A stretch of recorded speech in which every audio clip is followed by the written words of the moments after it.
Our story begins with Makoto, the wandering traveler who never settles in one place. He roams from one village to another, carrying on his shoulders a single, unwavering purpose: hunting down ghouls and exterminating them. As he continued his journey, he eventually reached the outskirts of a city known as Arslan, and no sooner had he taken his very first steps inside its walls than a girl suddenly dashed toward him, breathless and seized by sheer panic. The girl stopped before him abruptly, pleading in a voice wrapped in desperation and urgency. "Hide me from the hands of the guards chasing after me, and I shall reward you for this favor with the finest of gifts." This girl was none other than Salultterine, the princess of Arslan, well known for escaping from her guards every couple of days, driven by a wild desire to slip outside the city and wander the world in search of its wonders. Such boundless ambition, her constant escapes were nothing more than a desperate attempt to fulfill her dream of travel and freedom.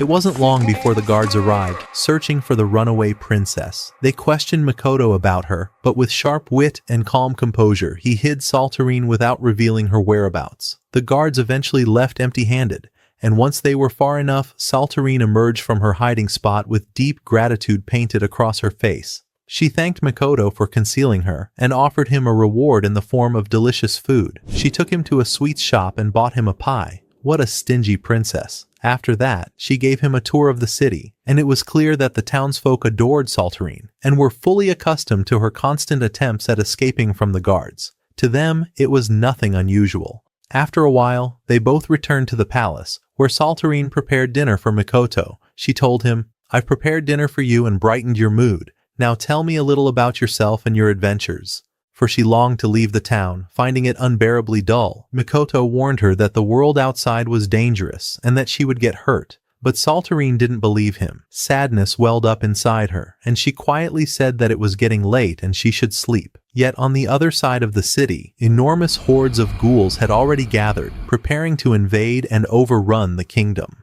The next morning, Makoto and Salultterine were walking together when she confessed her urgent desire to accompany him on his travels. Makoto replied with a stern warning, his tone leaving no room for negotiation. "This path is extremely difficult, and it may cost you your life." The instant Salultterine heard this firm caution, fear seeped into her heart, and she abandoned the thought that had been lingering in her mind. Meanwhile, one of the ghouls had made his way to the royal palace in secret, disguising himself as an ordinary citizen who wished to see the king for some trivial matter. Once he entered the throne room, he removed his hat, revealing massive horns that caused the king to recoil in terror. Trembling, the king asked, "Are you a ghoul?" The ghoul let out a horrifying, mocking laugh and answered with absolute confidence, "Exactly, and I am here to deliver a clear message. You will give us 30 victims every month, or I will wipe out your entire kingdom and everyone in it." The king shook violently from overwhelming fear, completely unsure of how to deal with such a disaster. One of the shocked soldiers attempted to threaten the ghoul, but in less than a single second, the ghoul struck him down and killed him effortlessly. The ghoul then turned back to the king and said coldly, "No, don't count this one among the 30 victims," before leaving the palace as if nothing had happened. As the ghoul exited the palace, he caught sight of Makoto walking beside Salultterine. The ghoul's entire body trembled with fear, his expression twisting in absolute panic before he bolted away from the palace, eager to flee before Makoto noticed him. But what was the secret behind such sudden terror?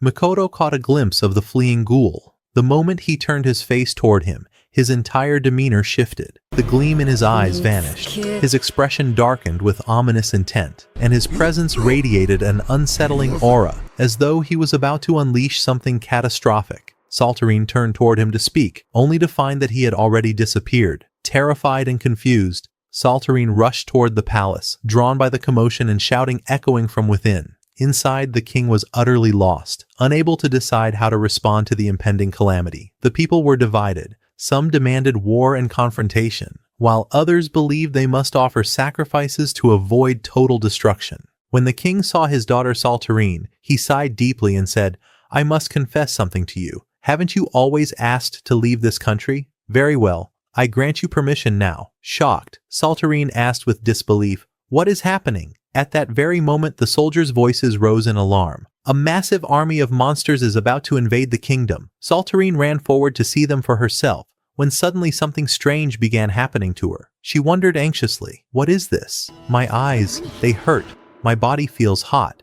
I must go to the front and observe." At the same time, the ghoul who fled earlier had reached his allies. When the enormous, hulking ghoul saw his terrified face, he asked in confusion, "What happened to you? Why has your face gone pale like this?" The fleeing ghoul replied in fear, "Do you remember when I told you about that man who destroyed my homeland and annihilated all the ghouls there?" The giant ghoul answered, "Yes, I remember that well." The fleeing ghoul then shouted, "He's here. We must cancel the plan and escape immediately." But the giant ghoul looked ahead calmly and pointed, asking, "Do you mean that one over there?" The fleeing ghoul turned, and upon seeing Makoto, fear consumed him once again. Makoto stood firmly in place, fully resolved to exterminate them all. The enormous ghoul felt an odd surge of excitement and roared in challenge. "Then come to me!" At that moment, Salultterine arrived and cried out to Makoto, begging him to run away. But Makoto glanced at her and said coolly, "I'm sorry, but I'm busy right now." The giant ghoul lunged at Makoto, but in the blink of an eye,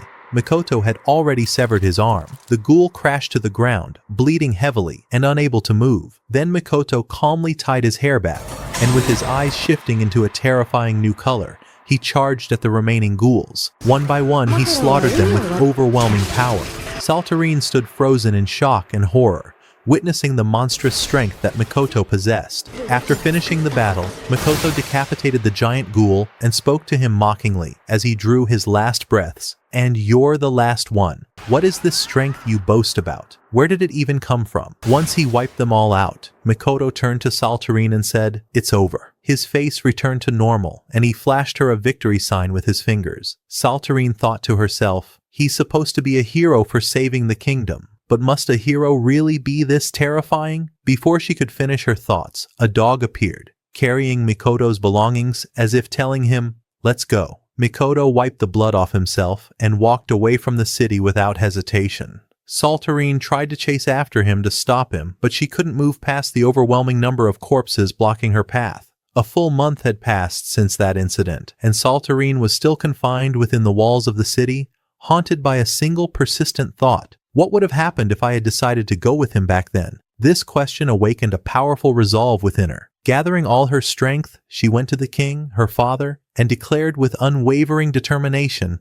"I have made my decision. I will abandon my position as princess, and I shall leave this land to travel across every corner of it." Without hesitation, she grabbed a lock of her hair and cut it before his eyes, a testimony to her firm resolve. She announced boldly, "I am leaving, without fail." Seeing her steadfastness and iron determination, the king realized that keeping her any longer had become impossible. He granted her permission to leave and bid her farewell. Salultterine then prepared her bags for the journey, and thus begins the young princess's new adventure, to discover the outside world and depart from everything she once knew. As Salultterine set out on her journey, she was startled to find a strange creature lying on the ground, half human, half animal. Its appearance was astonishing enough to make her murmur to herself, "I should stay away from these strange and frightening things." She was about to walk away, but then she heard a faint squeaking sound coming from the creature's stomach, like the whimper of hunger. Moved by compassion, she decided to offer the creature a carrot to eat. She sat beside it, and the two exchanged a few words. Salultterine then discovered that this rabbit-like creature's name was Frau. Frau devoured the carrot with overwhelming joy, for after all, she was still a rabbit, completely unable to resist such delicious food. As they sat together, Salultterine pulled out a drawing of Makoto and showed it to Frau, asking, "Have you seen this man before?" Frau stared at the drawing with blank, uncomprehending eyes before saying with almost painful honesty, "No, I haven't seen him." Salultterine replied, "Very well, I shall continue my journey now." But the moment she began to walk away, she found Frau following her, calling out, "I will travel with you. That is the price of the carrot." Salultterine responded dismissively, "Don't bother, leave me alone." But Frau warned her, traveling alone is extremely dangerous. In the end, Salultterine accepted the logic behind her words, and the two of them decided to travel together. They eventually arrived at a village and entered it. The villagers welcomed Salultterine warmly, but they immediately drove Frau away because of her half-animal appearance and unusual form. Here, Salultterine's noble heart shone through. She refused to enter alone and instead left with Frau outside the village gates. And if you think they gave up, you're mistaken.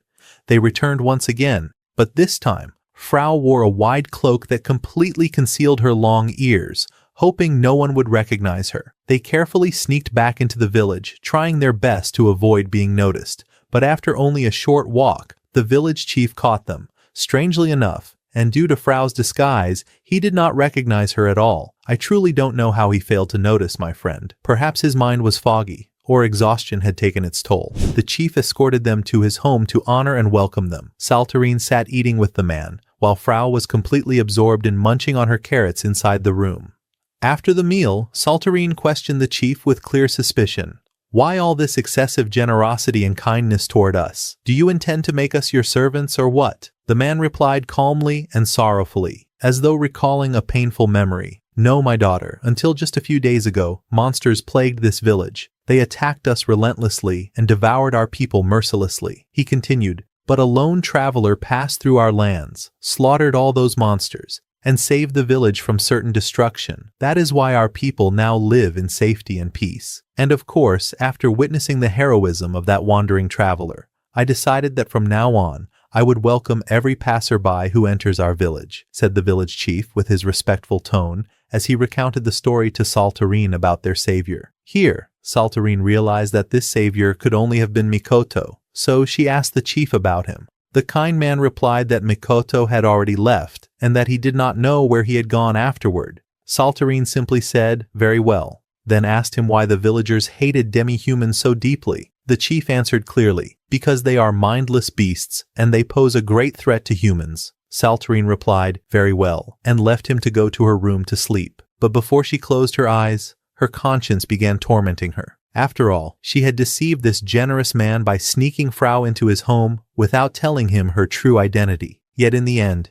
she decided to postpone this guilt until later. Salultterine slept, and the next morning she awoke to the terrified screams of the villagers shouting, "A monster! A monster is attacking the village!" She rushed toward the source of the cries, feeling something strange coursing through her body. She glanced at her hands and noticed her eyes shifting colors in a suspicious, unsettling way. She whispered to herself, "Something truly strange is happening to me." The monster cornered Salultterine, about to finish her off, until Frau intervened swiftly and smashed its skull. She then declared with proud sarcasm, "All that's left is the rooster to brag about fighting." At that moment, a squad of soldiers happened to be passing near the village and witnessed Frau's overwhelming strength. They were amazed, but the villagers, overcome with fear, saw nothing in Frau but a monster. Terrified, they ordered her to leave immediately. Salultterine tried to defend her companion, but all her attempts failed. Frau approached the kind man who had hosted them the previous night and said to him gratefully, "Thank you for the dinner." Then she left,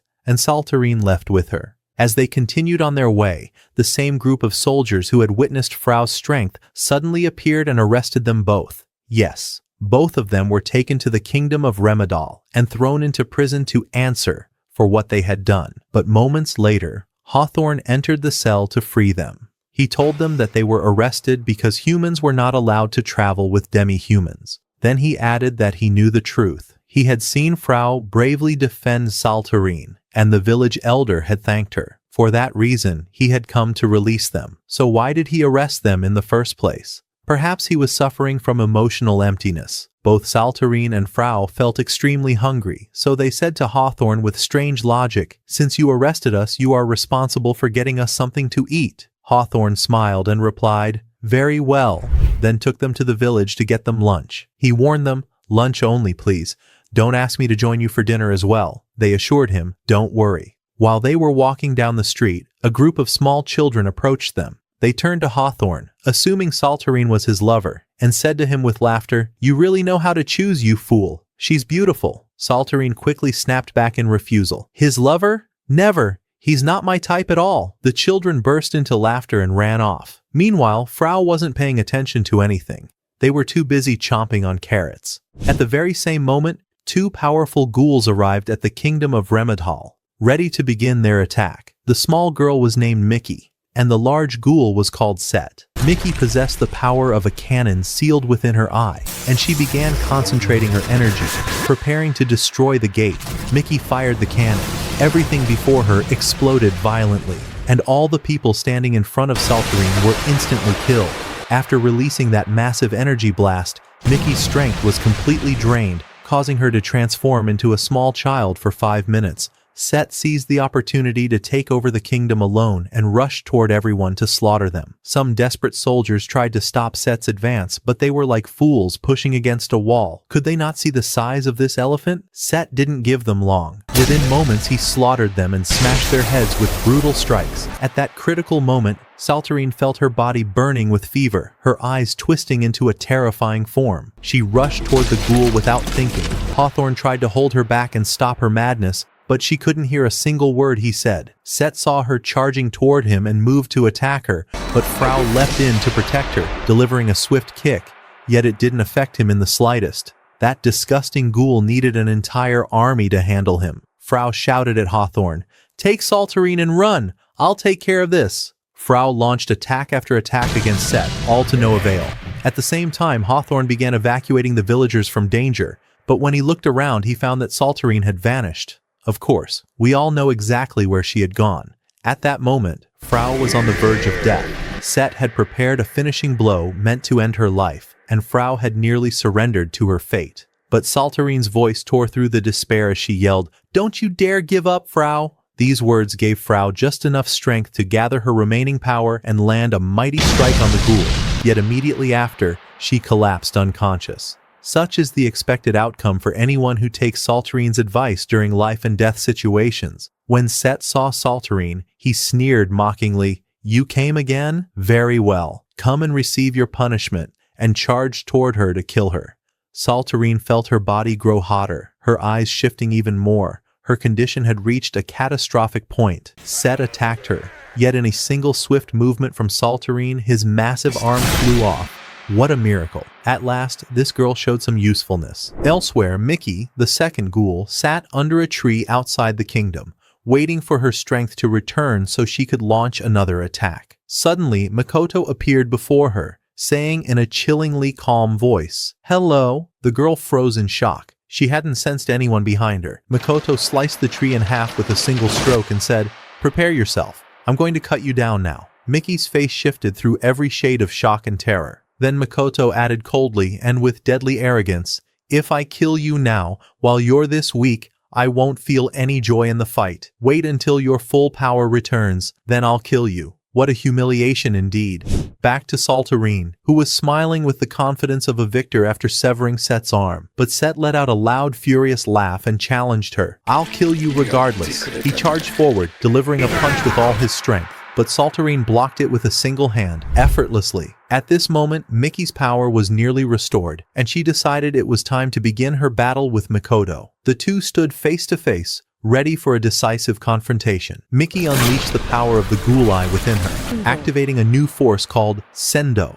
Several glowing eyes appeared around her, and she sent one of them out to call for reinforcements. As for Set, after realizing that Salultterine was far stronger than him, he growled angrily, "Then I'll show you my cannon, fully charged." He gathered all his strength into his cannon, aiming to finish her in a single blast, and detonated the entire area, believing he had finally killed Salultterine. What an absolute fool. But Salultterine emerged from the cloud of smoke completely unharmed, as if nothing had happened at all. She gave him a faint smile, and then instantly ended his life with her sword. Set finally met his end, and the battle came to a close. Salultterine looked at him with wide eyes, but she could not remain standing for long. She collapsed immediately from exhaustion. Meanwhile, Mickey heard the explosion caused by Set before his death and exclaimed, surprised, "What was that sound? Did Set use his cannon? Who could he be fighting in there?" Suddenly, Makoto said to her coldly, "Focus on me," and sliced her in half. Yet it was only an illusion. Mickey was still alive and preparing to face him. Makoto dominated the battle, and in one move, he destroyed all of Mickey's eyes at once. Shocked by his overwhelming strength, she asked helplessly, "How are you this incredibly powerful?" Makoto replied with blatant mockery, "You're weak." Then he added with even sharper ridicule, "You have nothing left now except your cannon. Don't worry, I won't run." And he stabbed his sword into his own leg. Mickey, enraged by his insult, fired her cannon at him, but it had absolutely no effect on Makoto. After that, Mickey's energy ran out, and she reverted into her childlike form once again. Makoto kicked her twice as if she were nothing more than a ball, but before finishing her off, he suddenly recalled memories from his childhood and refrained from killing her. Instead, he blinded her monstrous eyes and snapped her horn, stripping her of the ghoul power she once possessed. As Makoto left the area, his dog appeared. Yes, astonishingly, a talking dog. The dog said to him, "I smell Salultterine inside, and it seems she possesses the same power as you, Makoto." Makoto, shocked, replied, "I'm truly shocked, deeply shocked." Then he added, "Let's go," and the two left. After a full day, Salultterine awoke in her bed with Frau beside her. At first, terror seized her. She believed Set was still alive, but Hawthorne reassured her and told her that she was the one who had defeated him. Frau recounted everything that had happened, and Salultterine could not believe she had done all that. She doubted it, saying, "There must be some mistake." Hawthorne told her calmly, "I need you and Frau with me for something important." And he brought them to the guards. The guards were extremely impressed with them for saving the kingdom and paid no attention at all to Frau being a demi-human. Hawthorne led them to the prison to show them Mickey, whom he had found unconscious outside the kingdom. He pointed out that Mickey was a dangerous ghoul and could attack them again at any time. This was the reason he had summoned Salultterine and Frau, as they were the only ones capable of facing her. Salultterine immediately agreed and entered to see Mickey. Mickey woke up and backed away in fear, refusing to speak, and said bitterly, "I am a ghoul, and when my power returns, I will kill you all." She gathered what little strength she had left and threw a weak punch at Frau. But after seeing Mickey, Salultterine found herself drawn to her personality and strength. She said, "Tell me your story." Mickey said sorrowfully that she would have been fine if not for the boy who had beaten her, broken her horn, and left her behind. Salultterine was shocked, yet thrilled at the same time, because she realized that Mickey was talking about Makoto. Salultterine warned her, "Don't you know that the guards execute ghouls?" Mickey looked down in defeat and said, "It makes no difference. Life has been cruel enough already." These two words stirred Salultterine's emotions. With gentle determination, she said, "Don't worry, I'll take care of it." Within seconds, Salultterine ordered Frau to break the cell door open. She grabbed Mickey and escaped with her. The guards rushed to Hawthorne and informed him that the ghoul had escaped. Hawthorne asked calmly, "Are Salultterine and Frau safe?" The guards replied in disbelief, "They are the ones who helped her escape, man." Hawthorne and the guards charged after them in pursuit. He reached them while running, trying desperately to stop them, but Frau fell off the horse's back. Hawthorne shouted after them at the top of his voice, yet none of them paid him the slightest attention. One of the guards hurried over and brought Hawthorne a horse so he could catch up to them at the kingdom's gate. But in a single instant, the entire place was blasted off the face of the earth. Everyone froze in shock, unable to grasp what had just happened. Before they could even begin to process it, a masked ghoul appeared beside them. This was the reinforcement Mickey had summoned. His name was Summaragi, known as the Masked Ghoul. Summaragi approached Mickey with mocking tone and obvious disdain. "I didn't realize that destroying a human kingdom was this difficult for you all, but hold on, only 3 humans died." No, I mean 4. He was referring to the 4th, Mickey herself. Mickey snapped back sharply. "Are you insane? I'm a ghoul just like you." Summaragi responded with scorn. "Where is your horn? Where are your eyes? You are nothing but a human now, and like them, you will die." Mickey collapsed to the ground, drained of hope, and said helplessly, "Fine, do whatever you want and kill me." And as Summaragi prepared to end her life, Salultterine burst onto the scene shouting, "Who do you think you're about to kill, you bastard? Anyone who dares lay a finger on this girl while I stand here, I'll shred him to pieces." She laughed boldly, and Frau stepped forward to stand beside her. Salultterine whispered to Frau with desperate trembling, "What are we supposed to do now, Frau? My ankles feel loose, and my knees are knocking together." Frau answered with fake encouragement, "Don't worry, Salultterine, you're strong. Didn't you defeat that other ghoul?" Summaragi overheard their entire conversation and rushed toward them to kill them before they continued their chatter. But before he could touch them, a voice echoed inside his mind, "Wait, do not kill her." Summaragi obeyed the command instantly, turned around, and left them unharmed. After he disappeared, Salultterine and Frau sat staring at the kingdom, now reduced to complete ruins. They began recalling their memories. Then Salultterine, looking around, said, "What is this? We've got someone here who is mentally destroyed beyond repair." She meant Hawthorne. Salultterine walked up to Hawthorne and slapped him hard, saying sharply, "Wake up and pull yourself together. Be strong, Hawthorne. We have no food, no weapons, no water, and we want to eat." Hawthorne, shaken by her harshness and by their bleak reality, finally regained his senses. They all decided to head toward a neighboring kingdom, which Miki had recommended, since she had studied the region before her attempted attack.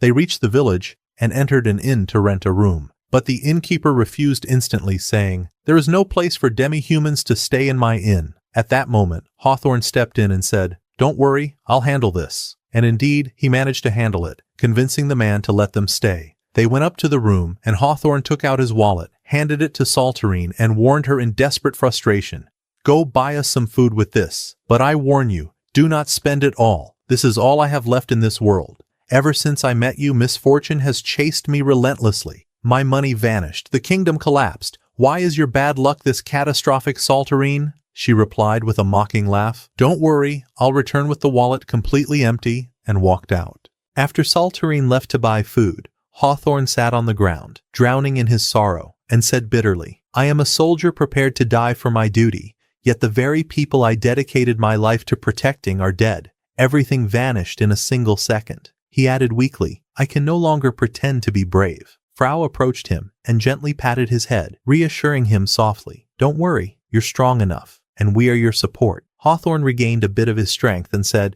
"You're right," then stood up, hoping to lighten the mood. Miki watched the scene with deep astonishment. How could Frau treat humans with such kindness? She asked her in admiration, "How are you like this? You're one of a kind among demi-humans. You're incredibly beautiful." Frau explained that she had been oppressed and treated horribly by humans her entire life, until she met Salultterine, who changed her world for the better. And because of that, she changed as well. Miki was convinced by her words, and her admiration for Salultterine grew even stronger. She asked Frau to give her a name she could be called by. So Frau named her Carrot, and Miki accepted the name happily. Meanwhile, Salultterine was walking through the street, thinking about everything that had happened during her travels. She said to herself, "Ever since I left home, everything keeps falling apart. I don't know if it's my bad luck or just the stupidity of others." She sat down to reflect and think about a purpose for her journey. While she was sitting, she heard a familiar voice approaching. She looked up, and it was Makoto. Yes, the long-awaited moment of their reunion had finally come. Makoto said to her politely, "Your hair looks beautiful after cutting it, by the way." Salultterine replied, her face turning red with embarrassment. "Thank you. That's kind of you." Then she asked Makoto a deep existential question. Why is there such division between species? Humans hate demi-humans and fight them. Ghouls hate humans and kill them. Why is the world like this? Makoto offered her a theory that sounded harsh. Imagine a demi-human kills a child's mother right in front of him. That child grows up with hatred burning in his heart. If that child kills the demi-human who killed his mother, no one would blame him. But would the hatred stop there? Of course not. He will keep killing all of them until the very last one. Then he finished coldly. Just a theory, of course. Salultterine stood there thinking deeply about his words, then declared, "I've made my decision and found the purpose of my journey. I will try to unite all species and stop the conflict between everyone." Makoto warned her, "The path will be filled with the worst impurities and hardships." But Salultterine answered with steady resolve, "I can endure a little pain." She then asked Makoto to travel with her, but he refused, saying, "I prefer the ease of traveling alone." She simply replied, "All right," and Makoto continued on his way. As he walked, his dog said to him, "She's still looking at you. Why don't you look back at her, man?" Makoto answered, "If I look back, it'll be like telling her, I want to go with you. And I don't want that." Elsewhere, a man named Summaragi,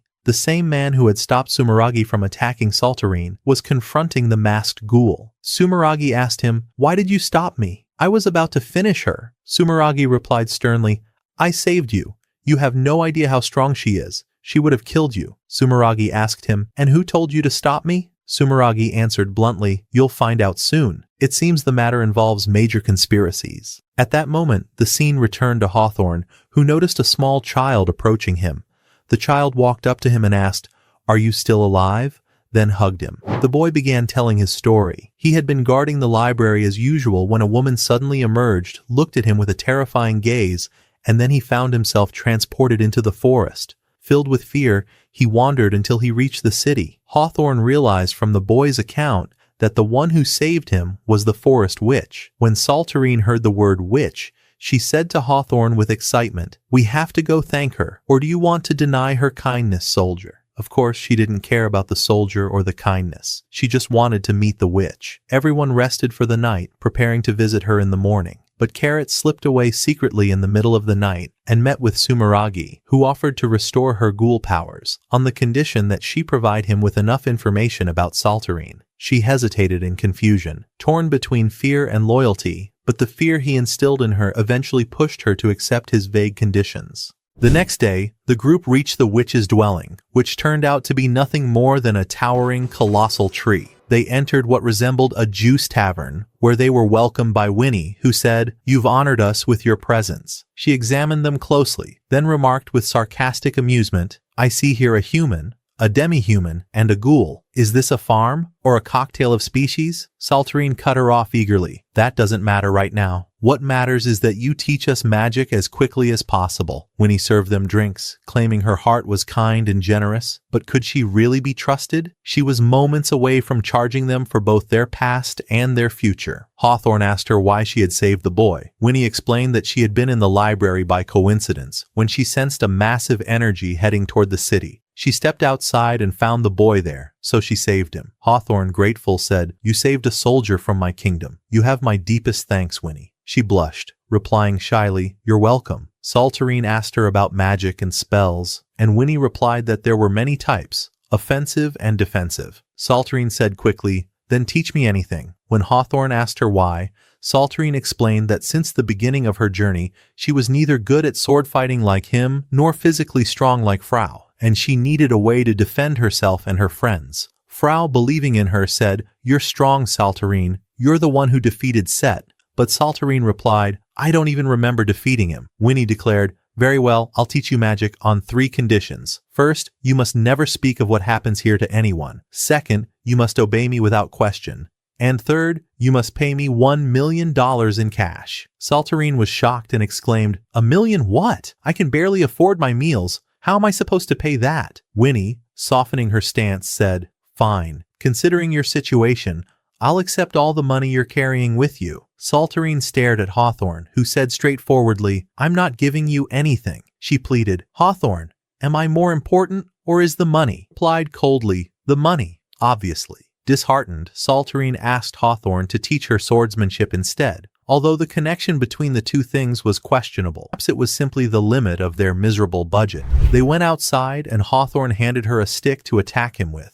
Salultterine lunged at him with all her strength, but Hawthorne blocked her strike effortlessly. Meanwhile, Carrot remembered Sumeragi's words, "Look at them through your sendo eye." And when she did, she saw that Salultterine possessed enormous magical energy. Shock overwhelmed her at the magnitude of what she discovered. The day passed, and the group prepared to leave, but Winnie reminded them that it had gotten late and invited them to spend the night in her tavern. They all happily accepted, except for Hawthorne, whom Winnie called over to show him something privately. After drinking 2 glasses, Winnie was about to go to sleep when Frau entered. It became clear from their conversation that they had known each other for a long time. Winnie scolded her, "I haven't seen you in 3 years, my friend. You changed your form, abandoned your power, and now you're living like a human-like creature." Frau replied simply, "Yes." Frau asked Winnie to teach Salultterine magic. Winnie answered, "The requests of a friend are commands, but you will pay the million as well. Take your time collecting it. I'm in no rush." Frau happily agreed. They ended their conversation, and Winnie served Frau a refreshing carrot juice, something to calm the bones of your rabbit side. The next day, Winnie began teaching Salultterine the basics of magic, and Salultterine was overjoyed. But Winnie made her run with Frau until she was out of breath, then had her practice sword fighting with Hawthorne. Salultterine protested, "Where's the magic in all of this?" Winnie glared at her sternly and said, "Rule number 2, you follow orders without discussion." Salultterine obeyed, removed her jacket, and continued training with Hawthorne. He told her, "Don't worry, I won't lay a hand on you." But as she attacked him, Hawthorne suddenly remembered what he had seen the night before. Winnie had shown him a vision of Salultterine killing Set, and told him that anyone with such overwhelming energy is called a monster. Hawthorne replied to her, "But this girl has a kind heart." Winnie challenged him, "I want to see how you handle her." Back to the fight. Salultterine fainted, and Hawthorne dropped her to the ground. He said, "This is one of the basics of swordsmanship. Knocking you down with my leg." Winnie watched them, murmuring, "You gave birth to a good boy, Moria. Hawthorne, protect Salultterine just as your grandfather protected my grandmother. Damn it. Can you believe she's her granddaughter? Suddenly, two figures appeared, one from the lizard folk and the other from the elf race. They came to Winnie, seeking her help in eliminating a sealed ghoul in the forest. She took them inside and asked for details. They explained that a ghoul had destroyed a neighboring kingdom 2 days ago, and as judges of their land, it was their duty to protect it. Winnie agreed to go with them to break the seal, but on one condition. Salultterine and her friends had to come along. They reached the location, and Winnie began breaking the seal placed on the ghoul. Salultterine tried talking to her, but the lizard man snapped sharply, "She is working. Stay back. Enough of your meddling." Salultterine chatted casually with the lizard man, and Frau and Mickey observed that she truly made no distinction between species. Meanwhile, Hawthorne approached the elf captain and asked about his soldiers. He hadn't seen them during the battle. The captain told him that elves specialized in shooting arrows and were hiding among the trees. Hawthorne exploded angrily. "So you intend to sacrifice the lizard folk while your army hides in the trees?" Salultterine heard this and joined the argument, shouting at the elf captain, "How disgusting your words are!" The captain was stunned. Salultterine shouted again, "How can you be such a coward? Be a man! Stop acting like a child!" Before Salultterine could finish, a ghoul dressed in priestess robes appeared, Millia. Everyone was shocked. They had expected the sealed ghoul, not her. Millia noticed Mickey and assumed she had betrayed the ghouls and sided with the others. She said, "I will destroy you." Salultterine heard her and shouted, "I'm the one who dragged her here. If you want to blame anyone, blame me." Millia, furious, removed her hat. "I truly don't understand why they wear hats if they're just going to remove them anyway." She attacked them with her hair, but Frau blocked the strike. Elsewhere, Summaries and Summaries were the masterminds behind all these problems. Summaries had sent Millia to test Salultterine's strength and that of the sealed ghoul. Summaries saw Makoto passing by and said joyfully, "Good, I'm hungry. I'll go have him for lunch." Summaries replied regretfully, "Poor thing. He should have passed by at another time." Before Summaries could finish speaking, Makoto had already launched Summaries' head into the air. Makoto said to Summaries, "He approached me suddenly, so I didn't know what to do except end it with one strike. Was I supposed to pretend to struggle while killing him?" Summaries was stunned and asked, "Who are you? How are you this powerful?" Makoto replied with lethal calm, "I am the one who will wipe out all ghouls." The scene returned to Salultterine and her group, as the sealed ghoul had joined the battle, an enormous tree-like monster. Hawthorne devised a new plan to defeat the gigantic ghoul. He asked Winnie whether she possessed enough power to bring it down, and she replied, "I do, but I'll need some preparation, and enough time to cast it." "Very well," Hawthorne said. He gathered everyone and declared his strategy. "The lizard folk and the elves will surround the giant ghoul until Winnie completes her spell. As for Salultterine, we'll use her as bait for Millia, then Frau and I will attack from behind." The elf commander ordered his soldiers to fight alongside the lizard folk. Realizing the danger threatened everyone equally, all species stood united against the ghouls, which filled Salultterine with joy. She was witnessing unity between different races. But then she heard Mickey from behind saying, "Look! Everyone is united to kill the ghoul. What a joyful sight! For humans, that is." Salultterine shouted at the top of her voice, calling out to everyone, "Let's form an alliance among us now." Everyone heard her cry and wondered in disbelief, "Has this girl gone insane?" The tree ghoul wrapped its branches around Salultterine, squeezing her tightly, and said, "Alliance? You're truly an ignorant human. Don't you know that ghouls are born from hatred toward humans? The mere idea of an alliance makes my stomach hurt," as if it had a stomach anyway. The tree ghoul squeezed her harder, adding, "Say alliance again, while you're in my grip." Frau tried saving her, but Millia's ghoul stopped her. Anger overwhelmed Salultterine. Her eyes transformed, and she broke the tree's trunk, shouting, "I'll teach you some manners." Winnie rushed toward her and asked, "Are you all right, Salultterine?" Salultterine replied calmly, "Don't worry, I'm starting to control this power." Meanwhile, after defeating Summaries, Makoto tried to kill Summaries, but Summaries grabbed his sword and said, "Let's talk this out peacefully." Makoto was extremely excited, and things looked ready to escalate. Back to Salultterine, who now glared at Millia's ghoul with murderous intent. The tree ghoul said to her, "Your power is the exact opposite of ghoul energy. That means your existence is a pure mistake." Salultterine was shocked by this truth about herself. The tree ghoul continued, "If you want to create an alliance between us, then kill yourself right here and now." Winnie intervened, shouting, "Don't believe him. He's saying this because he's afraid of you." Salultterine asked her, "Do I really possess the power to kill all ghouls?" Winnie answered calmly, "Yes, all right. Salultterine said decisively. She shouted again, calling out to the tree ghoul and Millia, I offered you an alliance earlier and you refused. Now I cancel that request. I am commanding you to ally with us, or I will wipe you out this instant. Millia became furious and tied Salultterine with her hair, saying, I've let you chatter long enough. Salultterine laughed, cut off her hair, and charged forward, landing a punch that knocked Millia to the ground. A wicked smile appeared on Millia's face. The tree ghoul said to Salultterine, You were laughing just now, weren't you? You must enjoy fighting. I too used to enjoy killing humans like you, Salultterine. Salultterine shot back sharply. Don't compare yourself to me. I'm not like you. I'm human, and I have feelings. The tree ghoul answered, Now it's my turn to enjoy myself. But before the fight could begin, he added, I'll get rid of that useless girl beside you. Salultterine said, She's not a ghoul like you. The tree ghoul replied, Maybe she's from my kind, but if she keeps embarrassing herself like this, death is better than life for her. Enraged, Salultterine leapt forward to protect the hair ghoul from his attack and shouted, I'll end you right now! Salultterine charged at the massive tree ghoul with all her strength and with a single blow, obliterated him from the face of the earth. Thus, Salultterine defeated the ghouls for the second time. Her energy was completely drained and exhaustion was written all over her face. Winnie said to her, You protected the forest and all of us here. Everyone thanked her for her heroic deed, and Salultterine was overjoyed, right before fainting. But Hawthorne noticed that Millia had escaped during the night. That night, all the races celebrated together while Salultterine slept. Miki sent one of her eyes to inform Sumeragi of what happened, only to find him standing beside Sumeragi's decapitated body. She asked in disbelief, Who did this to him? Sumeragi replied, Makoto. Miki was shocked that Sumeragi had survived, and he told her that he managed to negotiate with Makoto, a negotiation that ended with establishing peace between humans and ghouls. Meanwhile, Makoto's dog said to him, This is the first time you've trusted a ghoul. Are you sure about what you've done? Makoto answered, I didn't trust him. My trust lies only in Salultterine. Salultterine awoke and headed to the tavern, where she saw all the races sitting together discussing things peacefully.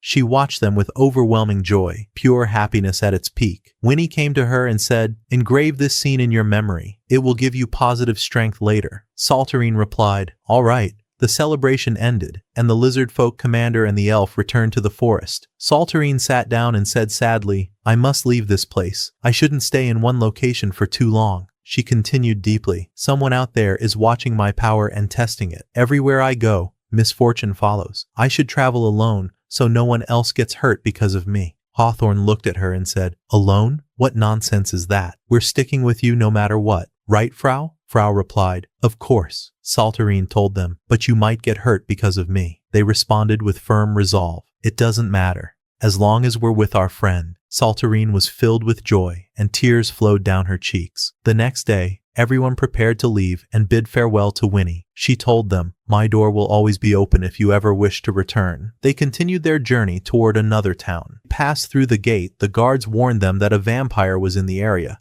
attacking beautiful girls. Salultterine grew anxious and asked them to camp elsewhere. But Hawthorne replied sarcastically, Beautiful girls, Salultterine.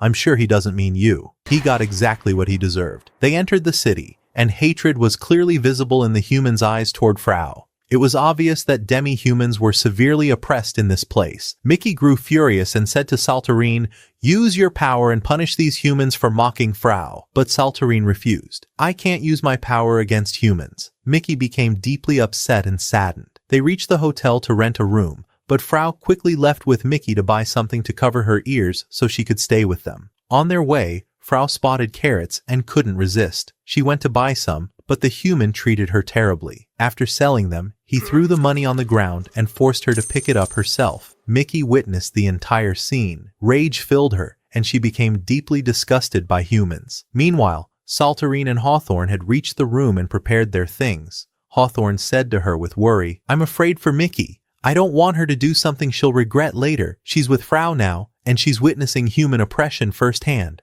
I'm scared of how she'll react. Salultterine responded immediately, All right, I'll go bring them back. Miki sat talking to Frau, saying, Why don't you fight humans after everything they do to you? Frau replied, In the past, I did fight and struggle, but now, I only feel at peace when I'm with people like Salultterine. Mickey stood up and said in a sorrowful voice, I thought Salultterine was different from other humans, but she disappointed my expectations. She has great power, yet she doesn't use it to help her friends against humans. She left Frau and walked away, filled with despair. As she walked, she heard people talking about a vampire, and she realized it was a ghoul, one of her own kind. She climbed to a high place and looked with her eyes. You might ask, how can she still use her eyes after losing her power? She retains a very faint fragment of her ghoul energy and uses it for whatever little she can. Mickey saw where the vampire was and went to him. She met him and told him what Salultterine had done, how she defeated Set and the tree ghoul with a single blow. The ghoul, whose name was Kokichi, grew excited and said, Very well, I'll kill her then.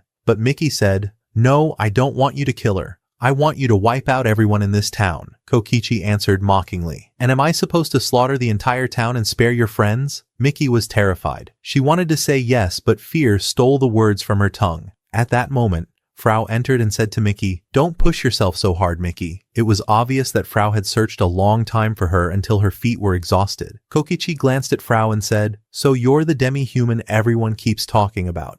I'll leave you two for now, so I can finish off Salultterine first. Frau stopped him, shouting, Where do you think you're going? The ghoul grew angry, and things were about to explode. At that moment, Salultterine's eyes had transformed, and she was rushing toward the ghoul's location. Frau tried to fight Kokichi, but his superiority was obvious. He grabbed Frau, lifted her, and said, It's time for you to die. He sank his fangs into her, unleashing his ghoul power through them, and the entire upper half of Frau's body was blown apart. Salultterine arrived and saw the horrifying scene right before her eyes. Fury consumed her. She gathered every last fragment of her strength and struck Kokichi with a powerful punch, making blood spout from his mouth. The ghoul tried to attack her again with his explosive blood, but it was useless. Salultterine said to him, Ghoul power doesn't affect me, and I don't hold a grudge against your kind, but you are an exception. I will kill you now. Kokichi cut his own hand and manipulated the exploding blood from it, binding Salultterine tightly. He said, If my power doesn't affect your body, it will affect your clothes. Salultterine froze, unable to move, and he advanced to finish her off as well. Mickey tried throwing a small fragment of her power at him, but it had no effect. He said to her, Just a moment ago, you were trying to protect humanity. Mickey screamed, I won't let you kill my friend. Kokichi was moved for a moment, then said, Then I'll kill you both together, and gathered a massive sphere of blood to end her life. Salultterine said in despair, Run away, but it was no use. At that very moment, Frau was in another place after her death. A strange girl appeared to her, like an angel, and Frau begged her to restore her body. The girl said, You've died twice in a single year. Frau answered, I know, but I have to help my friends. She asked the girl for power to defeat the ghoul, and indeed, Frau returned to where she had been. What happened to Frau? And what is this mystery? It's strange indeed. We'll find out later. Before Kokichi could kill Mickey, he heard Frau's voice behind him. Her body had been restored. 2 black wings spread from her back. Her eyes had completely changed, and she looked like a monster. He hurled blood spheres at her, but she swallowed them in a single instant. The ghoul stared at her in shock, and in the blink of an eye, she disappeared. Less than a second later, she had already pierced his heart. The ghoul fell to the ground, and Frau collapsed as well, her power fully spent. Salultterine and Mickey were stunned, utterly speechless at what they had just witnessed. The ghoul lay dying and said just before his end, At last I'll rest, and return to you, Rose. It turned out that this ghoul had lived among humans, hiding his horns within his fangs. He had fallen in love with a human girl, and she had loved him back, and they had lived in perfect happiness. He married her. Ghoul instincts overpowered him, and he killed her unintentionally right after their wedding. That moment was the most painful in his entire life. Before he died, he told them, Hide Frau from the people now, or trouble will erupt. He wished Mickey a happy life with her friends and said to them, Farewell, and the day ended like that. The next morning, Frau woke to find the angel beside her. The girl had come to reclaim the power she had given her. Such energy was never meant to remain in the world of the living. Frau cheerfully thanked the angel for what she had done, and the girl took back her power and departed. I know, my friend, you were waiting for a proper explanation of what happened, but what can we do? That's just how the author decided it. Meanwhile, Salultterine and Mickey went to the market to buy carrots to feed Frau, hoping it would help her recover. But the carrot vendor turned out to be foul-mouthed, and he insulted Frau right in front of Salultterine and Mickey, just because she was a demi-human. Salultterine exploded with rage, landed a single punch that smashed his face, and left him there as they walked away. After seeing this from Salultterine, Mickey's heart was filled with joy, and her affection for Salultterine returned. She realized that Salultterine truly loved her friends and didn't tolerate anyone who hurt them. The two girls went back to the inn and found Frau had returned to her normal state. Everyone was overjoyed and asked her what had happened, but Frau refused to tell them anything. The group decided to leave the city immediately, afraid the soldiers would come after them once they found out Salultterine had punched the vendor. Elsewhere, Makoto was walking through the forest at night when he sensed someone following him with murderous intent. He prepared to confront the pursuer, only to find it was Millia, still shaken and terrified from Salultterine's brutal beating. Makoto took her in and cooked her a meal. Millia sat down and ate, completely amnesiac after what had happened. He fed her until she fell asleep. While she slept, Makoto went over, removed her hat, and realized she was a ghoul. He readied his sword to kill her, but his dog stopped him and said, "She's just a pitiful girl. You shouldn't kill her." Makoto grew angry at his dog and raised his sword toward him, but the dog was hurt by this, and Makoto came back to his senses. He dropped his weapon and covered the girl's face again. He apologized to the dog for raising his blade against him. The two continued their journey, killing the ghouls they encountered. Each time Millia heard the word ghouls, she was struck by a severe headache, and her memories slowly began to return. Makoto took her along, leading her toward the neighboring town. On the way, they were confronted by a ghoul who had come specifically to kill Millia, accusing her of abandoning the tree ghoul and running away from the battle when she should have died at his side. Makoto told the ghoul, "She's just a priestess who's lost her memory." The ghoul raged and shouted at Millia, and with his shouting, all of her memories came crashing back. Once her memory returned, she said to him, "I'll kill you now." But the ghoul cut her down with his sword. Makoto stood beside them and said, "Finish your fight. Whoever survives, I'll kill her." Millia was stunned by his words. She grabbed her horn, ripped it off and said, "I'm no longer a ghoul. You must save me." Then she collapsed unconscious. In her coma, Millia remembered Salultterine, the moment Salultterine defeated her, and thought, "I don't want to die. I want to see her again." And indeed, she woke up to find Makoto had treated her wounds. As for the other ghoul, he had been so terrified of Makoto that he ran away. How ironic. He had mocked Millia for running, only to do exactly the same himself. Millia thanked Makoto for saving her, and told him she would travel with him from now on and never leave his side again. And so the day came to an end. Sometime later, Hawthorne entered a sword-fighting tournament, not because of his amazing skills, my friend, but because they had run out of money and desperately needed the prize to fund their journey. After watching several rounds of Hawthorne's matches, Salultterine and the girls grew bored and went for a walk. While they walked, Frau told them that Hawthorne's real motive for joining the competition wasn't the money, but his desire to become stronger so he could protect himself and his friends. Mickey was moved by her words and said, "In the past, I used to fight humans mercilessly, but now I'm starting to feel something different toward them." Frau patted her head and said, "Well done, Mickey." While they were talking, Makoto walked past them. Salultterine saw him and ran after him, following with difficulty. Makoto brought her a cup of water and said apologetically, "I'm sorry, I couldn't get anything but water right now." Then he explained why he was broke. "Millia spent all my money on food recently, and I demanded she pay her own expenses. That's why she decided to enter the tournament and win the entire prize herself. Everyone is financially doomed now, my friend." Meanwhile, the ghoul who fled from Makoto arrived before Sumeragi apologizing. "I'm sorry, I couldn't kill him." Sumeragi replied,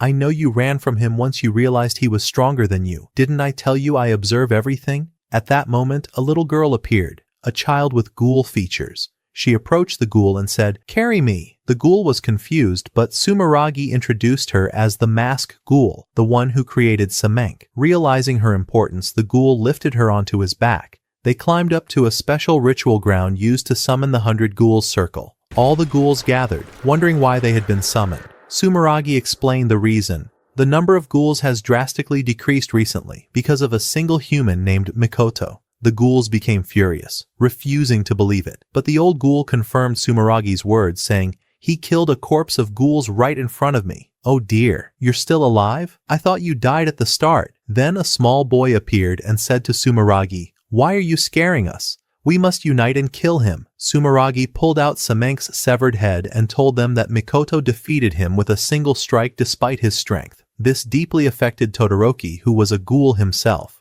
Sumeragi continued his lies. I know you used to love Miki, but I don't want to shock you.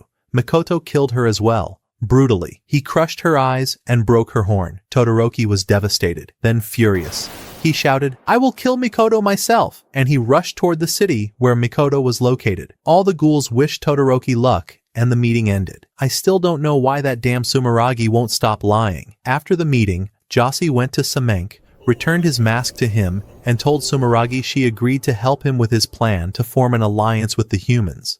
Though she seemed extremely naive and clueless about what was really happening. They finished speaking and Josie left, telling him, if you need anything, call me again. The next day, Josie went to the city. She encountered Hawthorne on the road and said, carry me. Hawthorne stared at her in confusion. Who is this now? He approached her and said, are you lost, little one? She replied, I am Josie, Queen of Masks, and I am searching for Sumeragi. Hawthorne answered sarcastically, well, I'm the king of jokes. Nice to meet you. Anyway, I have a tournament now and I'm busy. But fine, I'll take you to your precious Sumeragi. He escorted her to Sumeragi, and the two acted as if they had never met before. Sumeragi remained suspicious and unclear in his intentions. He then requested that Josie cheer for Hawthorne during the competition, since he brought her safely. She agreed, and Hawthorne left. When Hawthorne reached the tournament, he found Josie cheering for him from the stands. His excitement ignited, and he resolved to crush anyone who stood in his way. Meanwhile, Salultterine was standing outside the competition area because the cheering noise annoyed her. Then Sumeragi appeared before her to speak with her. Salultterine stared at him in confusion. She had no idea who he was. He told her, I've come to help you form an alliance between humans and ghouls. He extended his hand, inviting her to join him. Makoto overheard them. He burst in angrily and told Salultterine to stay away from Sumeragi, calling him dangerous. He said, powerful ghoul with enormous influence among the ghouls. Sumeragi replied, that's an even greater reason for you to join me. But Makoto countered, no, join me instead, and we'll exterminate all the ghouls on Earth. Salultterine stood confused, torn between the two. After thinking deeply, Salultterine decided to side with Makoto. She walked toward him and said, I don't support killing all ghouls, but I'll join you. When she shook his hand, Makoto recoiled in fear and said, you shouldn't have chosen me. Then he ran away, completely panicked for reasons no one understood. Salultterine chased him to find out what was wrong. He stopped and said, do you remember the story I told you about the boy whose parents were killed by ghouls? She replied, I remember. He said, I was that boy. Every day my hatred for ghouls grows stronger. That's why I kill them. But no matter how many I kill, the fire inside me never calms. It only burns hotter. So I keep killing and killing. You want humans and ghouls to live together, but I cannot achieve that. Salultterine said, but I want to travel with you, Makoto. Before she could finish, a massive explosion blasted through the city wall. Todoroki and his forces had arrived to avenge Miki. The townspeople panicked and fled in terror. Todoroki and his men spread through the city, searching for Makoto. Among them was a ghoul who came only to sleep. I don't know whether he came to attack or take a nap. After the explosion, guards rushed to cancel the tournament and shouted, anyone who kills a ghoul will earn double the prize money. Everyone grew excited, except Hawthorne, who knew the true strength of ghouls and quietly withdrew. As he walked away, a man approached him and said he would accompany him. Hawthorne recognized him and said, you're Persis, aren't you? The man replied, exactly. Good to know you still remember me. This is the guy who lost instantly to Hawthorne in the competition, barely landing a single sword swing. Persis told Hawthorne, I'm going to kill the ghouls and take the prize money to surprise my family. How can you fight ghouls when you couldn't last 1 second against Hawthorne? It seems excitement blinded him. But before he could move an inch, lightning struck him, and Persis died instantly right in front of Hawthorne. Farewell, foolish man. After Persis was struck down, Todoroki appeared, staring in disbelief. I was planning to kill both of you, but that giant fool took the entire hit by himself. Prepare to die, Makoto. Hawthorne stepped forward, answering without hesitation. I don't know who this Makoto is that you're talking about, but after killing Persis, I won't let you walk away. At the same moment, Miki and Frau heard the thunderous roar echoing outside. Miki released one of her remaining eyes to scout the area, quickly discovering the incoming demons, Todoroki among them, heading straight toward Hawthorne to finish him. Meanwhile, Salultterine heard the explosion from afar. Makoto was seconds away from charging out to slaughter every demon he could find, and Salultterine couldn't shake the suspicion forming in her mind. Could this be Sumeragi's plan? Before she could finish the thought, Sumeragi appeared behind her. Salultterine snapped, "Isn't this a demon attack? Aren't you the one who wants peace between humans and demons?" Sumeragi smirked. "Correct, but I'm not in the mood to speak with the girl who didn't choose me. Still, I'll tell you this much. 4 demons are tearing the city apart. The strongest, Todoroki, went straight to kill your weakest companion. Hawthorne, I believe? Shouldn't you hurry? Oh, and one more thing. I won't let you pass since you didn't choose me." Salultterine clenched her fists. "So I have to defeat you first?" "Exactly," Sumeragi replied. Elsewhere, Makoto had tracked down the sleeping demon, but the moment he unsheathed his sword, a strange force washed over him, knocking him unconscious beside his target. The demon could put to sleep anyone who intended to kill it. Back on the streets, Mickey and Frau split up, both racing to reach Hawthorne. Frau, however, was intercepted mid-run by a huge eagle demon. "Chaos everywhere," the demon growled. "I won't let you get anywhere near Todoroki." At the same time, Salultterine launched herself at Sumeragi with full strength, achieving absolutely nothing. Mickey, on her own path, ran into a tall demon with long ears. "What are you all doing here? What did humans ever do for you to attack?" she demanded. The demon froze. You're alive? We came to avenge your death, to kill the one who ended you." Mickey blinked. "Avenge me? I'm literally standing right here," the demon insisted. "You don't understand anything. Todoroki!" The demon clearly couldn't express the full truth. Todoroki cared deeply about her. Mickey interrupted him. "Since I'm alive, will you stop the attack?" The demon grinned. "If you stay alive, maybe." But he lunged, aiming straight for her heart. On Hawthorne's side, Todoroki launched a violent storm of lightning. Hawthorne parried the strikes using only his battered sword, dodging left and right with desperate footwork. Then Hawthorne made his move. "It's time," he whispered, before abruptly running away. Todoroki roared, "After all that talk, you run? I'll tear you apart." He charged after him, only to fall into Hawthorne's trap. Hawthorne pivoted, smashing Todoroki's skull with the blunt side of his sword. The demon's hat fell to the ground. The moment Todoroki saw it, memories of Mickey flashed through his mind. She had given him that hat. She was the only demon who ever treated him kindly. His rage exploded. "You killed Mickey the same way, didn't you? I'll rip you to pieces." Meanwhile, Frau's battle was spiraling downward. The eagle demon pinned her with his talons and fired his devastating cannon blast, leaving her crushed and bleeding. Back with Mickey, she lay on the ground as the long-eared demon loomed over her. "Humans will never accept a monster like me," he said bitterly. "Even if Todoroki could coexist with them, I never could." Mickey clenched her fists. "Then I'll take you down myself." She attacked with all her remaining strength, but his elastic body absorbed every blow. The demon countered, forcing her into a frantic struggle to survive. Todoroki, at the height of his fury, summoned his full demonic form, a monstrous avatar towering above the city. He gathered an immense lightning cannon meant to erase Hawthorne from existence. Hawthorne whispered to himself, "Looks like I'm dying today, but at least I can buy time until my friends arrive." He sprinted towards certain death. And then, a hand appeared from nowhere, blocking the lightning completely. Winnie. She stood between them effortlessly, the lightning crackling against her palm like raindrops. Everyone froze. Winnie stepped toward Hawthorne and handed him a glowing blade. "I saw you fighting with a wooden stick earlier. Take this, a real weapon, one that can cut anything. Lightning, demon flesh, anything." The sword pulsed in Hawthorne's hand, alive with power. Todoroki laughed.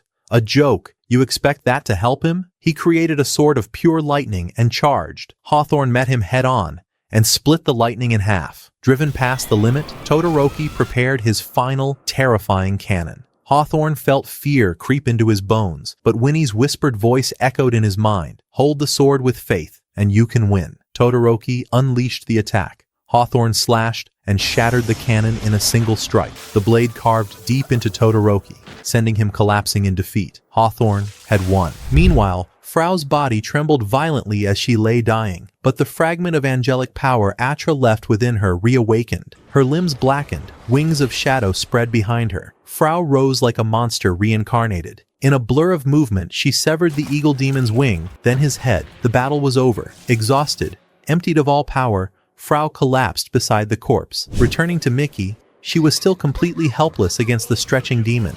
Its elastic body made her attacks useless. But suddenly, a plan formed in her mind. She sprinted as fast as she could toward the city wall, forcing the demon to chase her. The demon threw a massive punch at her, but she dodged it at the last moment. His entire arm got stuck inside the wall. Perfect. Miki pretended she was about to fire a demon cannon at him. The demon froze in terror. Of course, Miki didn't actually have the power to fire a cannon. She just wanted to scare him. She then gathered the last spark of strength she had, struck the demon with all her force, and slammed him into the wall. Because the stone barrier was behind him, his body couldn't stretch. And he was defeated by Miki as well. But after the win, Miki's eyes dimmed with sorrow. The demon had admitted his fear, that he was too ugly for anyone, human or demon, to befriend. Unlike Todoroki, who looked more human and still had hope, the stretching demon believed he had no one. Meanwhile, Salultterine was still facing Sumeragi. He knocked her down with a single punch, sending her crashing into the dirt. Salultterine pushed herself back up, grit her teeth, and shouted, "I have to defeat you. I need to reach my friends." She gathered her power. "I'll force my way through if I have to." Suddenly, Sumeragi raised his hand casually. "Fine, I surrender. Go on. Catch up to them at your own pace." Salultterine blinked in confusion, but she accepted his retreat, desperate to join her companions. Before she left, she turned back. "Once I fix the situation with Makoto, I'll be the one to extend my hand to you for cooperation." Sumeragi smiled faintly and nodded. But when Salultterine finally arrived at the battlefield, every fight had already ended. Everyone was safe, and she was late to everything. The next morning, Miki woke Todoroki after his wounds had been treated. "Welcome back," she said softly. Todoroki opened his eyes slowly, thinking he had died, because Miki was right beside him. But she told him she was alive, and so was he. Todoroki burst into tears, overwhelmed with joy. A scene so touching, even the birds would cry. Nearby, Salultterine sat with Hawthorne, discussing the events of the previous night. She still couldn't understand how Hawthorne managed to defeat someone like Todoroki on his own. Hawthorne explained everything, including Winnie's role. Salultterine was thrilled that Winnie was still watching over them. Just then, Winnie told the group about their next destination, Ligedia, a town where humans, demons, demi-humans, and every race lived together without discrimination. Everyone agreed instantly, excited for a place with true equality. The next day, Winnie said her goodbyes and cast a teleportation spell to return to the forest, promised she would visit them again. After she vanished, Salultterine approached Todoroki and invited him to join her journey. She was determined to form an alliance between humans and demons. Todoroki hesitated, but eventually agreed. However, he insisted he would travel alone, not with the group. He would do what he could to support her dream from the shadows. Man, seriously? Leaving Miki after all that? He said farewell to everyone and went off by himself. On his way out of town, he bumped into Sumeragi. Todoroki glared at him. "Why did you lie to me and tell me Miki was dead?" Sumeragi shrugged. "Because I felt like it. Deal with it." Todoroki exploded in rage, but before he could even lift a hand, Sumeragi stabbed him from behind and ended Todoroki's life. He dropped the corpse like trash. "Go talk to your friends and give them my regards," he said mockingly, referring to the dead friends waiting on the other side. Then he announced his next destination, Ligedia, and walked away. After the battle ended, Millia hurried to find Makoto to wake him from the sleep spell cast by the sleeping demon. While Makoto slept, the memories of his past resurfaced. To understand Makoto's past, his story must be told from the beginning. Long ago, an elderly man lived with his wife in a quiet village. One day, the husband went out hunting, and the wife went to wash clothes by the river. As she scrubbed the laundry, she noticed something floating downstream, a giant peach-shaped boat drifting toward her. Inside it was a baby. She took the child home, and the couple raised him as their own, naming him Makoto. When Makoto grew up, he left home to search for his real parents and to discover why he had been abandoned in the river. On his journey, he encountered a dog on the roadside. He gave it a piece of dango to eat. To Makoto's shock, the dog spoke like a human. The dog thanked him and asked to accompany him in his travels. Makoto agreed. They traveled until they reached a nearby village. Makoto shared his purpose. He wanted to find his real parents. The dog simply nodded. Suddenly, terrified screams echoed through the village. People were shouting. A demon had appeared. Makoto ran toward the cries. He was horrified by what he saw. A demon devouring the villagers and reaching for a small child next. The dog begged Makoto to run, but Makoto tightened his grip. "I can't run away and let a child die in front of me." He shouted at the demon to stop. The demon glared at him and charged, intending to kill him. Makoto's entire body trembled with fear. The demon's strike came. The dog turned away, certain Makoto had died. But then, a roar ripped from Makoto's throat. A strange power surged through him, filling his limbs with overwhelming strength. He counterattacked, slashing the demon in a single blow. Everyone was astonished. The people celebrated him as a hero. In that moment, Makoto's eyes changed, a heart-shaped gleam appearing within them. From that day forward, villages began calling for Makoto to slay demons. He forgot his original purpose and killed every demon he encountered. Eventually, he reached the island of the Demon King. He defeated him and severed his arm. The Demon King swore one thing: "Since you defeated me, the demons will never gather against humans again. But beware, Makoto. The Kishi will come for you." Makoto pretended to be calm, but fear settled in his heart. Seeking safety, he built himself a home deep in the forest. He trained and waited for the promised Kishi. A life of crushing loneliness followed. One night, a demon came to him, not to fight, but to beg. "I can disguise myself among humans, and I fell in love with a woman. We married and we had a child, but my demonic instincts, I killed her by accident. Kill me before I kill my son too." Makoto hesitated, but the demon begged relentlessly. Eventually, Makoto granted his request and ended his life. He then rushed to the village to find the child. He found the boy tied to a tree, villagers striking him mercilessly. Makoto demanded, "Why are you hurting him?" They shouted, "Because he's a demon. Look at the horn on his head." Makoto asked, "Did he harm any of you?" The villagers yelled, "Stay back. We're going to kill him." Makoto looked at the boy, who whispered, "I'm sorry for being born." The words pierced Makoto's heart. He shouted at the villagers, "From today on, this child is under my protection. No one touches him again." He brought the boy to his home in the forest. The moment they entered, the boy said, "I'm tired of living. Everyone hates me. Please, kill me and end it." Makoto looked at him quietly. "Don't you want to avenge your father?" Then he confessed, "I killed him." He handed the boy his sword. "If you want revenge, kill me." The boy remembered his father smiling at him. He swung the sword, but it couldn't harm Makoto. Demon power had no effect on Makoto's body. Makoto said, "You're weak now. You can't kill me yet. I'll raise you until the day you're strong enough to cut me down." The boy glared, "I will kill you and avenge my father," then turned away and went to sleep. After the boy left the room, the dog approached Makoto and asked quietly, "Why didn't you tell him the truth? Why didn't you tell him his father asked you to kill him?" Makoto lowered his gaze. "That boy has suffered enough. He lost his family, and the people treated him worse than a monster. His entire life has been filled with hatred." He clenched his fist. "I want all that hatred to be directed at me, and me alone." What a heartbreaking sacrifice. But the boy wasn't asleep. He had heard every word exchanged between Makoto and the dog. From that day on, the two lived together. Makoto no longer felt the crushing loneliness that had filled his life before. But peace never lasts long, because the Kishi had finally arrived, and he was here to kill Makoto. When Makoto sensed the Kishi's presence,